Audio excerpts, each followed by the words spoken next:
So I've made a video about my top 20 straight ahead jazz records, and then yesterday I did a video about my top 10 fusion records, and today I wanted to talk about modern jazz. And all of this music means a lot to me, so I hope those watching are willing to just kind of sit back and relax and just get into this topic with me here. Um, there's so much to talk about rather than just sharing the records. Jazz is such an interesting form of music. It's very much an American art form.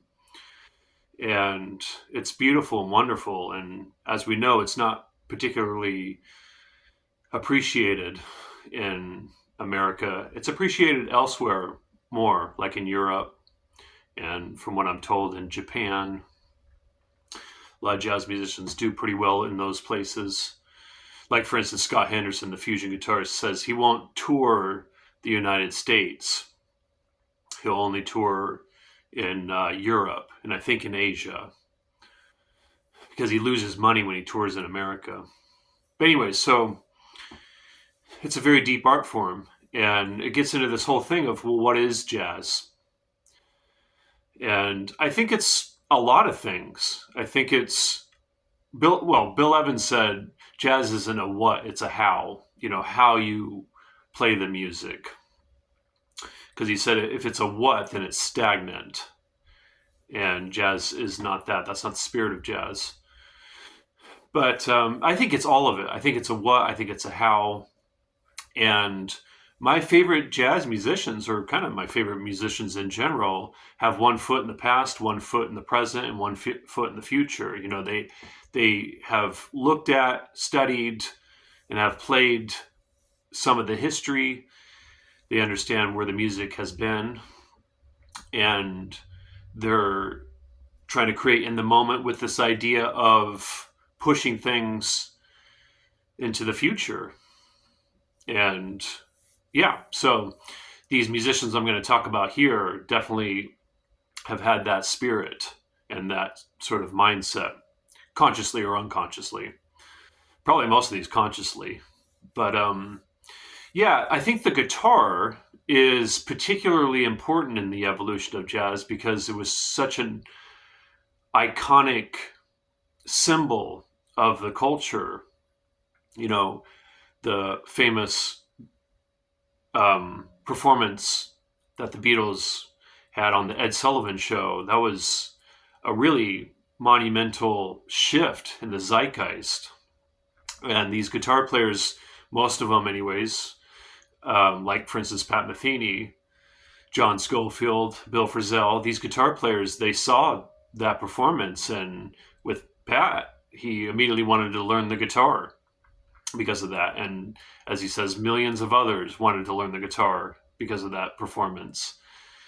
And so the guitar just became a really important instrument in the innovation of jazz, and obviously with innovations in blues and rock, so many styles, right?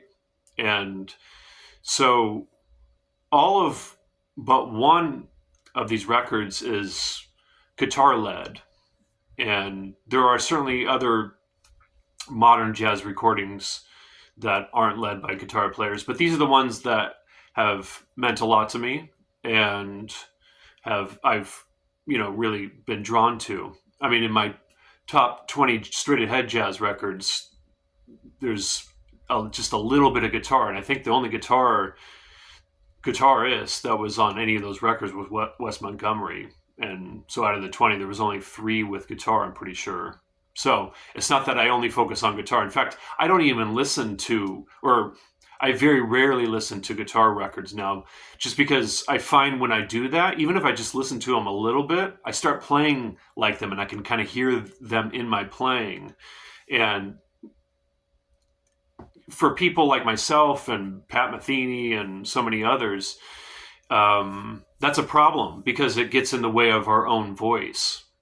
So I tend to listen to and study musicians on other instruments. But anyways, so there was a new crop of musicians coming up, particularly guitar players I'm going to talk about here, that were coming up in the 60s and were influenced by rock and blues and funk and all these different styles that were happening, but then got interested in jazz. And Pat Metheny, I think, is the only one that got interested in jazz pretty much right from the beginning of his development. But a lot of these musicians got into jazz a little bit later. And so they were fusing all these new sounds and sensibilities with jazz.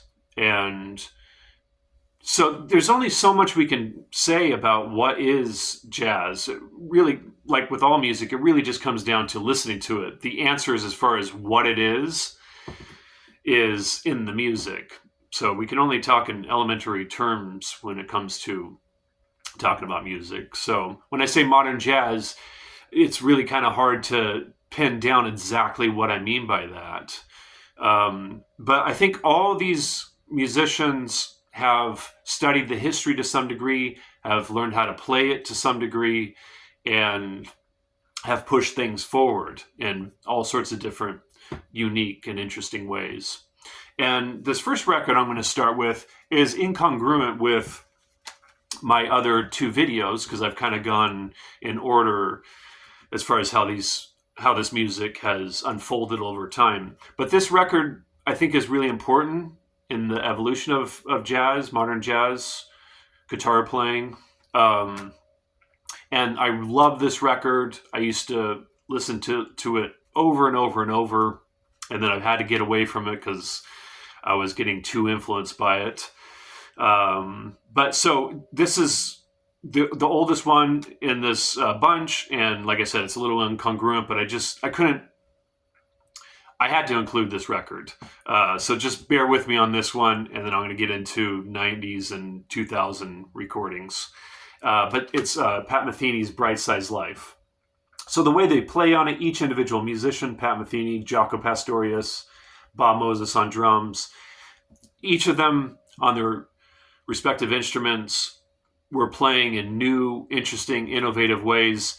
The music itself that Pat invented was very fresh, new approaches. He was taking his compositions to Gary Burton, and Gary Burton initially was turning down the compositions that Pat was bringing to him because Gary was saying, no, I already know what this is. This has already been done. You need to bring me something else. And then Pat brought him the tune Bright Size Life, and Gary Burton was like, I don't know what this is. So this is the path you should go down. And so, they were both working on pushing things compositionally. So I think this is a really important record. I consider Pat one of the most important jazz musicians of all time. And so this is a fantastic record.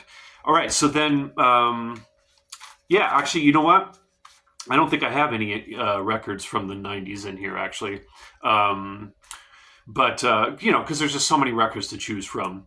Kurt Rosenwinkel, I think, is the most important jazz guitar player to emerge after Pat Metheny. There are certainly other guitar players that are fantastic, but just from my perspective, and I'm not alone in this, Kurt had that perfect balance that Pat Metheny had, and that I stated at the beginning of, he can play straight ahead jazz. He understood the history, and he also composed original, powerful, influential music. And then the way he plays the guitar is very unique, and he has a very strong, identifiable sound. So his record, The Enemies of Energy. So I got this record when I was 19. I was studying, before I went to Berkeley, I was studying with a really great guitar player who was going to Berkeley at the time and was in my hometown during vacation, and I would study with him, and he was very influential on me. But he was always talking about Kurt Rosenwinkel and talked about this record. I didn't really like this record when I first heard it, and then it was some years later when I came back to it that I really started to dig it, and now I love it. Absolutely love this record. It's fantastic, really great. Then Bill Frisell. This record it doesn't even have a title. It's Bill Frisell with Elvin Jones on drums and Dave Holland on bass. And all of them, how they all play. I mean, Elvin Jones obviously goes all the way back to the John Coltrane Quartet. Dave Holland with Miles Davis, and then with Bill Frisell's whole aesthetic and ways of playing. This is a beautiful record. It's got a laid back vibe to it, but it's so deep and beautiful. And for me, this was actually life transforming. Yeah, this was a big deal for me. And Holdsworth, he talked about listening to Coltrane. He bought every possible Coltrane record he can get his hands on, and he learned some Charlie Christian solos, going all the way back to the 30s. And then he just started to create his innovative playing. And there's a record he did, I'm blanking on the name of it, but it's a record he did playing standards. There's a couple Beatles, I think at least one Beatles tune on there. I think Norwegian Wood is on there, but it's a lot of jazz standards. How Deep is the Ocean, Inner Urge by Joe Henderson. So I think Holdsworth's very much a jazz musician. And the thing that's interesting about Holdsworth is he really had a combination of, he had a lot of rock grooves happening, and a lot of jazz sensibilities on the drums and the bass and what he did. And then his harmony, it was like 20th century classical music. And then the way his linear stuff was so modern jazz oriented and influenced by Coltrane. And so just all these musicians, all the elements of music, melody, harmony, rhythm, sound, of course, all the other elements too, form. But they were just expressed on such a high, unique level. So this record is a live record, All Night Wrong.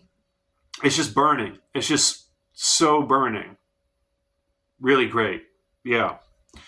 Let me just throw this in there because I just mentioned Holdsworth. This is one of my favorite studio recordings of his.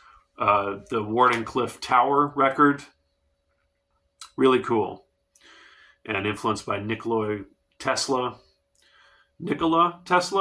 Anyways, this is really cool, really great vibe, great playing, the whole thing. And I should have mentioned this about Frisell. I wanted to mention this. So Bill Frisell, John Scofield, Pat Metheny, Mike Stern. Those were the main 4 guitar players that were coming up in the 70s, and then, of course, into the 80s and until now, that really had identifiable sounds, ways of composing, and I think all represented and represent currently what modern jazz is. So John Scofield's record, it's a live record en route, and this is one of his greatest groups with Steve Swallow on bass and Bill Stewart on drums. Yeah, this is great. Oh, these are great. But and then Mike Stern, he's been a big deal for me. And his record Is What It Is. Really like this one. Yeah, killer. And then another Pat Metheny record. Let me hold on a second here. Okay.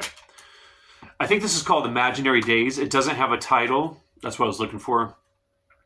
Anywhere on the cover in the back. I think this is called that. And this is a beautiful record. It's a large ensemble. It's the Pat Metheny group. Really cool stuff. And it goes lots of different ways, lots of different places. Really cool. And I've heard Wayne Krantz say he's a jazz guitar player, and then I've heard him say he's not a jazz guitar player. But again, he went to Berkeley, he studied jazz with, at Berkeley, he took lessons from Pat Metheny, because Pat was super young when he was teaching at Berkeley and teaching guys about his age, early 20s. And so Wayne Krantz studied with Pat, and then after that he studied with this legendary jazz musician, teacher, guru, Charlie Banakas. And then he went on to forge his own unique way of composing and playing. And I think this record is a great example of modern jazz. It's group improvisational stuff, and they're playing with a lot of deep kind of jazz sensibilities. And yeah, so his record, Your Basic Live '06, got it signed when I went to New York to study with him. He was my teacher at Berkeley, and then I studied with him a bunch after, and he put me in. He included my name in one of his books, and yeah, Wayne's been a big deal for me. And then David Binney. So this is the non-guitarist led group. Yeah, Grayland Epicenter. This is killer. So this is 2011. This is the most recent recording I have in this pile here, and Pat Metheny considers David Binney one of the greats, but he's just not well known. He's an alto saxophonist, very innovative, and can play standards, and has studied the history and the whole thing, but has pushed things forward, and very creative. This might, if you give this a listen, it might take a while for you to get into this record. It's very dense. Like the first track, there's 2 drummers, and so there's a lot of different musicians on this. And Wayne Krantz is the guitar player on this. And yeah, really interesting compositions. The playing is fantastic, very innovative, fun to listen to. And, there's a lot of density and a lot of dissonance at moments. So yeah, this can take a little while.